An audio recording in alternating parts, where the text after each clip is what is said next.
जय हिंद साथियों, आप सभी का स्वागत है समर्पण संस्थान नौहर के यूट्यूब चैनल पर। कैसे हो दोस्तों? उम्मीद करते हैं सब अच्छे होंगे, आपकी तैयारी भी ठीक चल रही होगी। जैसा कि हमने लास्ट वीडियो में रीजनिंग का टॉपिक किया और कुछ महत्वपूर्ण सवाल उनसे कवर किए, तो जो साथी अभी तक नहीं देखा है वो देख करके नोट डाउन कर लें उनको। और उसी श्रृंखला को आगे बढ़ाते हुए आज रीजनिंग के कुछ महत्वपूर्ण टॉपिक पर से क्वेश्चन उठा करके लाए हैं। देखते हैं उनको, महत्वपूर्ण रहे हुए एग्जाम में आए हुए क्वेश्चन कर रहे हैं हम। तो एक सवाल है, पहला ही सवाल हम उठाते हैं डायरेक्शन टॉपिक से। और उसने कहा है कि ज्ञान थिएटर से बाहर आ रहा है, वह सीधे 7 मीटर दक्षिण की ओर चलता है। तो जिन साथियों को रीजनिंग आ रही है वो तो कर लेंगे आराम से, जिनको नहीं पता हो तो हमेशा ही डायरेक्शन के लिए आप अपनी कॉपी में प्लस का निशान लगाइए और यहाँ पर लिख दीजिए पप्पू। तो पै से हो जाएगा पश्चिम और पू से हो जाएगा पूर्व। जो उत्तर देता है हमेशा वो ऊपर की तरफ ही रहेगा और नीचे की तरफ रहेगा दक्षिण। ये आपकी दिशा है जो चलनी है भाई। तो सदैव ही उसने क्या कहा है, 7 मीटर दक्षिण की ओर चला है विज्ञान। तो ये ज्ञान का स्टार्टिंग पॉइंट है और दक्षिण की तरफ चला है वो कितना, 7 मीटर। अब उसके बाद में दाएं मुड़ता है तो दाएं मुड़ेगा अपने और 4 मीटर चलता है। अब हमेशा ध्यान रखना दाएं बाएं का क्या कॉन्सेप्ट रहेगा। जो आपका स्वास्तिक होता है, सांख्या जिसको बोला जाता है, वो हमेशा ही दाएं तरफ घुमाता है। तो उसके अकॉर्डिंग कर लेना या अपने हाथ के अकॉर्डिंग आपको दाएं घूमना है। और 4 मीटर चला, वह फिर बाएं मुड़ता है और 2 मीटर चलता है। बाएं मुड़ा और 2 मीटर चला है भाई। और क्या कहता है, अब वह किस दिशा की तरफ सम्मुख है। तो आप देखिए किस दिशा की तरफ उसका मुख है। ये वाली दिशा कौन सी होगी, हमारी दक्षिण दिशा होगी। तो आपका उत्तर हो जाएगा दक्षिण दिशा। आसान सा सवाल था, ये थोड़ा ध्यान रखिए। कॉपी में आप प्लस लिख करके पूर्व पश्चिम उत्तर दक्षिण आपके कॉपी के अकॉर्डिंग रहेंगे, आपके नोटबुक के अकॉर्डिंग रहेंगे, ना कि जो रियल में पूर्व पश्चिम है उनके अकॉर्डिंग करना है आपको। और स्वास्तिक हमेशा दाएं घुमाता है। इसका मतलब ही देखिए, जैसे मैं इधर चला तो ये स्वास्तिक की कौन सी लाइन चल रहा हूँ, मैं यहाँ से चल रहा हूँ भाई। तो दाएं का मतलब ये आपके दाएं हाथ की तरफ नीचे की तरफ घूमेगा। तो ये छोटा सा कॉन्सेप्ट रहता है। चलिए आगे बढ़ते हैं दूसरे सवाल की तरफ। कैलेंडर पर मैंने पिछली बार भी काफ़ी साथी जो मेरे से ऑफलाइन जुड़े थे उनको बोला था कि कैलेंडर पर क्वेश्चन मिलेगा। और पीछे जो आरपीएससी स्कूल लेक्चरर का एग्जाम रहा उसमें देखने को मिला कि कौन से माह समान होंगे। उस कॉन्सेप्ट पर ही हम संस्कृत विभाग में आया हुआ क्वेश्चन उठा रहे हैं। देखिए उसने कहा है, एक एलिप वर्ष में के प्रथम दिन को गुरुवार था तो अंतिम वर्ष को अंतिम दिन क्या होगा। तो याद रखिए गुरुवार ही होगा। कैसे कॉन्सेप्ट याद रखना है, लीप वर्ष वो होता है जिसमें दिन क्या हो, 366 दिन हो। फरवरी कितने की हो जाएगी, 29 की हो जाएगी। और एलिप वर्ष या साधारण साल होता है एलिप वर्ष, उसमें क्या रहेगा, आपके 365 दिन रहेंगे। इनकी खासियत क्या रहती है, ध्यान रखिए। एलिप वर्ष को जो 1 जनवरी को जो वार होता है वही आपका 31 दिसंबर को वार होता है। ये एलिप वर्ष की बात रहती है। और लीप वर्ष में याद रखिए जो 1 जनवरी को जो वार होगा वो आपका 30 दिसंबर को रहेगा। ध्यान रखिए 30 दिसंबर को। तो इसी कॉन्सेप्ट पर बोला जा सकता है लीप वर्ष के लिए कि 2 जनवरी को जो वार रहेगा वो 31 दिसंबर को वार रहेगा। तो हमें एलिप वर्ष दिया गया है। तो एलिप वर्ष में प्रथम दिन गुरुवार था, तो यहाँ पर 1 जनवरी को क्या है, गुरुवार है। तो 31 दिसंबर को भी कौन सा वार होगा, गुरुवार ही होगा। ये हमारा आंसर हो गया। तो ये छोटा सा कॉन्सेप्ट कैलेंडर का तैयार कर लेना कि लीप वर्ष में 366 दिन, फरवरी 29 की, और 1 जनवरी को जो होगा वो 30 दिसंबर को होगा। और एलिप वर्ष या साधारण साल में 365 दिन होते हैं। जिस दिन से शुरुआत होगी उसी दिन पर साल का एंड होता है। तो 1 जनवरी और 31 दिसंबर को वार सेम रहते हैं। चलिए नेक्स्ट क्वेश्चन की तरफ बढ़े। ये आपने वेन आरेख का क्वेश्चन आ गया है कि MS वर्ड, MS ऑफिस और MS एक्सेल के बीच में जो संबंध दिखा रहा है वो, तो हमें पता है कि MS एक्सेस और MS वर्ड दोनों ही कहाँ हैं, MS ऑफिस में पाए जाते हैं भाई। तो हमारा ये MS ऑफिस हो गया और उसके अंदर ये MS एक्सेल हो गया और ये MS वर्ड हो गया। तो ये आपका B या उत्तर 2 हो जाएगा। अच्छे से कॉन्सेप्ट से देख लिया गया है ना। देखिए क्या करना है, वेन आरेख में इनके बीच में जो अच्छा रिलेशन बताता है। तो हमें पता है कि MS ऑफिस के ही पार्ट होते हैं MS वर्ड और एक्सेल। वर्ड और एक्सेल का आपस में कोई नहीं होता, अलग अलग रहेंगे सॉफ्टवेयर, और ये MS ऑफिस के अंदर मिलेगा जो आपको एप्लीकेशन सॉफ्टवेयर है वो। तो आपका उत्तर 2 हो जाता है भाई। कैलेंडर से क्वेश्चन है 1 जनवरी CET 2024 में आया हुआ क्वेश्चन है कि 1 जनवरी 2024 को सोमवार था, तो 1 जनवरी 2029 को सप्ताह का कौन सा दिन होगा। सारा खेल ओड डेज का होता है, ध्यान रखिए, ओड डेज का। ओड डेज क्या होते हैं, जो दिन है उनमें आप 7 का भाग दीजिए और जो रिमाइंडर आएगा वो ओड डेज होगा। जैसे में हमें 1 जनवरी से स्टार्ट करना है। 1 जनवरी को क्या है, 2024 को हमारा वार है, वो है सोमवार।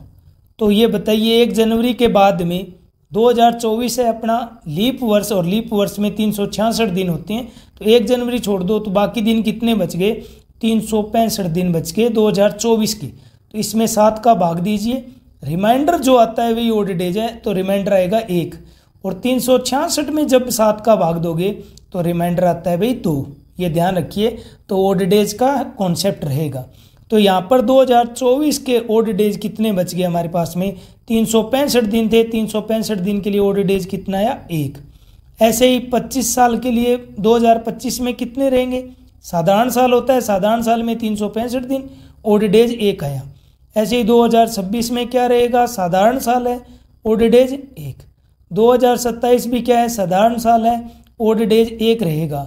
2028 की बात करें तो ये 2028 लीप वर्ष होता है, जिसमें फरवरी 29 की रहेगी और फरवरी की 29 की रहेगी, तो वहाँ पर ओड डेज कितने आएंगे, 2। और अब 2029 में हमसे उसने क्या पूछा है, 1 जनवरी पूछा है भाई। क्या पूछा है, 1 जनवरी, तो एक दिन ये और काउंट हो जाएगा। तो आप काउंट कीजिए, 1 2 3 4 5 6 और 1 7, इनका टोटल जो आएगा उसमें आपको क्या देना है, 7 का भाग देना है। रिमाइंडर पर चलेगी बात, रिमाइंडर कितना आया, 0 आता है। अगर रिमाइंडर 0 आता है तो वही वार होगा, अगर रिमाइंडर 1 आता है तो सोमवार से 1 आगे बढ़ जाइए, 2 आता है तो 2 दिन आगे बढ़ जाइए। तो हमारा रिमाइंडर 0 आया है, इसलिए सोमवार से ही शुरुआत हुई है और सोमवार को ही वह वार मिलेगा भाई। तो ये अपना कॉन्सेप्ट था। सारा खेल ओड डेज का रहेगा। तो जो साथी जिनको पता हो कि जिस भी साल के पूरे चारों अक्षर में या अंकों में या अंतिम 2 अंक 0 0 नहीं होने चाहिए, ध्यान रखना, अंतिम 2 अंक में अगर 4 का भाग जाता है तो वो लीप वर्ष होता है, जिसमें दिन रहेंगे आपके 366, और वहाँ पर 366 में जब हम 7 का भाग देंगे हमारे पास रिमाइंडर 2 आएगा। यही ओड डेज होते हैं। तो 2024 को दिन होते हैं 366, बट 1 जनवरी हमने देख रखी है, तो बाकी जो दिन बच गए वो अपने पास कितने बचे हैं, 366 बचे हैं 2024 के। और उनका ओड डेज कैसे आ गया हमारे पास, 1 आ गया 7 का भाग देकर। 2025 देखिए अंतिम 2 अक्षर में 4 का भाग नहीं जाता, तो क्या है, साधारण साल है, और साधारण साल 365 दिन का रहता है, ओड डेज आएगा 1।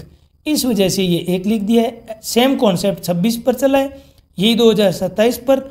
2028 में देखिए क्या आ गया, 4 का पूरा भाग गया है अंतिम 2 अक्षर में, तो ये क्या आ गया अपने पास, लीप वर्ष आ गया। और लीप वर्ष के लिए ओड डेज हमने देख रखा है यहाँ पर, जो कि 2 है। और अब जिस वार या जिस तारीख तक चलना है हमें, वो 2029 में कहाँ तक चलना है हमें, 2029 में 2029 की 1 जनवरी तक चलना है। तो 1 जनवरी का मतलब 1 दिन और। अब इन सब का टोटल हमने किया तो टोटल कितना आया हमारे पास में, 7 आ गया। अभी टोटल कितना आया, 7। टोटल में हमें देना है 7 का भाग और देखना है शेषफल। शेषफल कितना आता है, 0 आता है, और शेषफल 0 आने पर वही वार होगा। तो वो वार कौन सा था, सोमवार। तो ये भी सोमवार ही रहेगा। फिर भी किसी साथी को कोई कॉन्सेप्ट में मैं कहूँ कि दिक्कत आए तो आप ज़रूर बताना। एक स्पेशल कैलेंडर की मैं थ्योरी की पूरे कॉन्सेप्ट एक एग्जाम्पल के साथ क्वेश्चन कर लेंगे तो और अच्छे से क्लियर हो जाएगा। आपको वीडियो कैसे लग रहे हैं ज़रूर कमेंट बताना भाई, ठीक है। चलिए आगे बढ़ते हैं। ये ओड मैन आउट बोलते हैं, या विषम छांटना होता है, या दिए गए से भिन्न देखना है। अब उसने कहा है कि 4 में से 3 तो एक समान है और एक अलग है, उस भिन्न को या जो अलग है उसको हमें चूज करना है, देखना है भाई। देखिए पहला क्या था, ए है, फिर डी है, सी है और बी है। पढ़ने का तरीका देखिए, ए के बाद में बी और फिर ये सी और डी। सेम आगे वाला 3 नंबर देखिए M P O और N। देखो M से M N O और P ये क्रम सही चल रहा है। ऐसे ही चौथे में भी यही क्रम चल रहा है, S V U और T है। तो देखिए S के बाद में S T, T के बाद में U और U के बाद में V, यही क्रम चल रहा है। बट जो आपके पास ऑप्शन बी है उसमें देखिए ये क्रम नहीं चल रहा, तो आपका उत्तर तीनों से जो अलग दिख रहा है वो क्या हो गया, VXYW आपका आंसर हो गया है। तो हमने थोड़ा सा देखना है कि 3 कोण से एक जैसी थी, तो आपको कंसेप्ट समझ में आया होगा कि क्या कुछ रहा। तो आपका उत्तर हो जाएगा इसका 2 भाई। ये एनालॉजी के क्वेश्चन आ जाते हैं काफ़ी बार। देश और उनकी राजधानी, देश उनके शहर, करेंसी, मुद्रा, इन पर क्वेश्चन रहते हैं। या कोई कारीगर है तो उसके औजार, उन पर सवाल पूछ लिए जाते हैं। उसी कॉन्सेप्ट के साथ एक क्वेश्चन पूछा गया है कपी। कपी का मतलब होता है बंदर। तो बंदर से बाद में क्या बनता है भाई, मानव बनाता है, या बंदर का बड़ा रूप ही बोल दिया गया कि मानव हुआ विकसित होकर के। ऐसे ही जो बिल्ली है, तो बिल्ली से क्या होगा, आपका उत्तर इनको देखने पर पता चलता है कि क्या हो जाएगा, बाघ। तो आपका उत्तर हो जाता है बाघ। बस इनके बीच में आपस में संबंध देखने थे कि कपी का मानव के साथ जो संबंध है वही बिल्ली का संबंध होगा। तो बिल्ली का संबंध किसके साथ हो गया, बाघ के साथ हो गया। आपका उत्तर हो जाएगा बाघ। ये कोडिंग डिकोडिंग का क्वेश्चन है। आप सभी को मेरी तरफ से ये होमवर्क बोल सकते हो।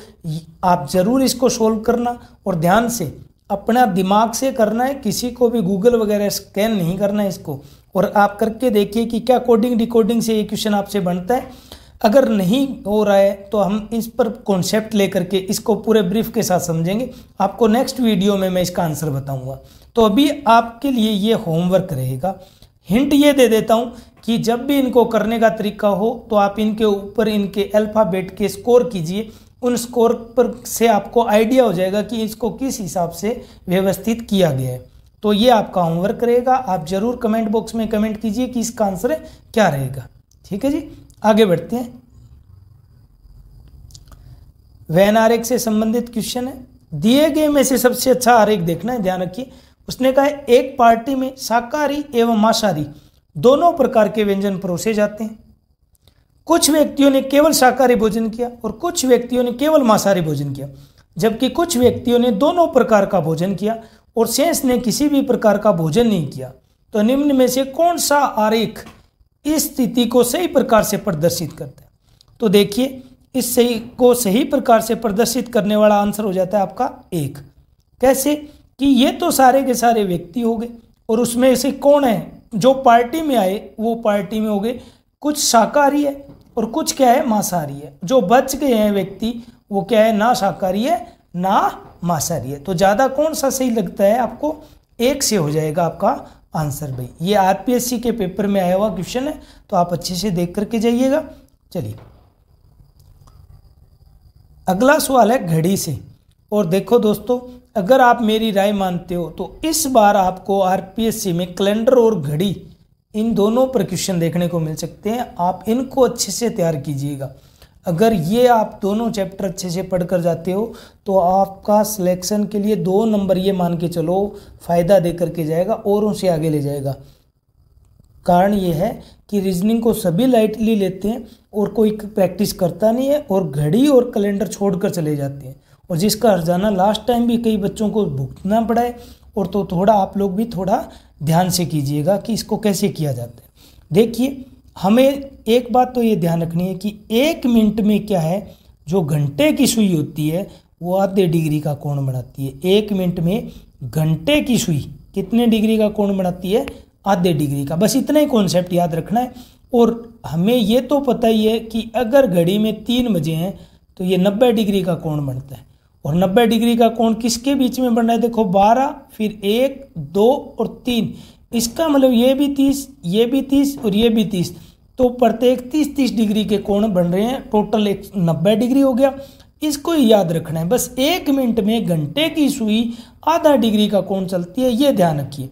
देखिए हमारे पास क्या दिया गया है कि 7:20 बजाए गए। हम यहाँ पर मान लेते हैं भाई ये 4 है, ये 3 है घड़ी में, ये 5 हो गया, ये आपका 6, और ये 7 है और ये 8।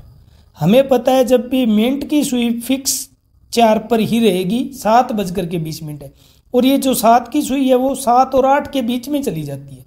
अब इनके बीच के कोण देखने हैं, तो देखिए साथियों, ये वाला कोण 4 से 5 के बीच में 30 का हो गया, 5 से 6 के बीच में 30 का, और 6 से 7 के बीच में भी कितना हो गया, 30 डिग्री।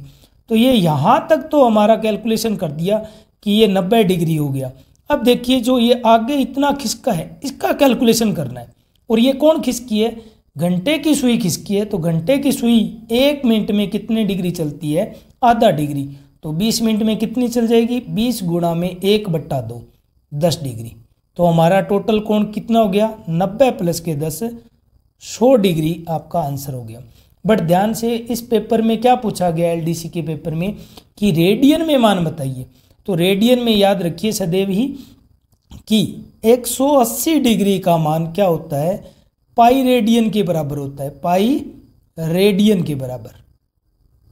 तो 1 डिग्री का मान क्या हो जाएगा आपके पास में, पाई बट्टा में 180 रेडियन भाई। तो हमें पूछा कितने डिग्री का निकाला है, हमने 100 डिग्री का निकालना है।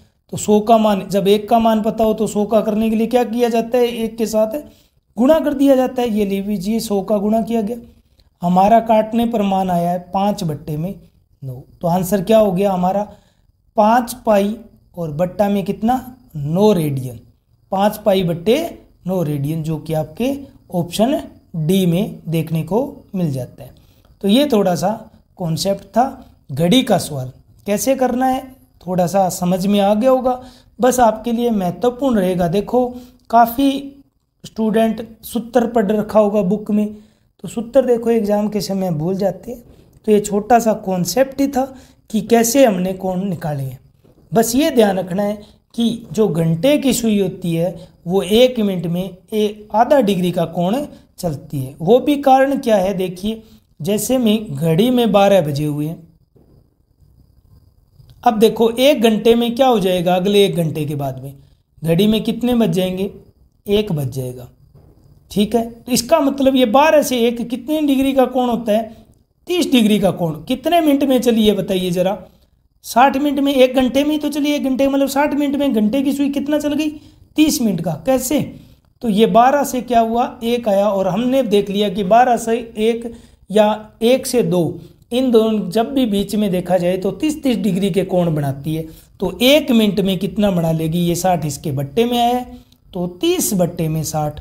इस वजह से 1 मिनट में घंटे की सुई कितना बनाती है कोण, आधे डिग्री का कोण बनाती है 1 मिनट में। तो ये छोटा सा कॉन्सेप्ट था जिस पर हमने सवाल को किया है। तो जिस भी साथी को कोई भी इन सवालों में समस्या रही हो, आप ज़रूर कमेंट करना, और क्या कुछ और नया करें कि आपके सिलेक्शन में की तरफ हम बढ़े और आपका इस बार पक्का सभी साथियों का चयन हो और सरकारी सेवा में भागीदार बने। तो अपने सुझाव ज़रूर कमेंट बॉक्स में कीजिए और इस वीडियो को ज़्यादा से ज़्यादा दोस्तों में शेयर कीजिए। धन्यवाद साथियों, जय हिंद, जय भारत।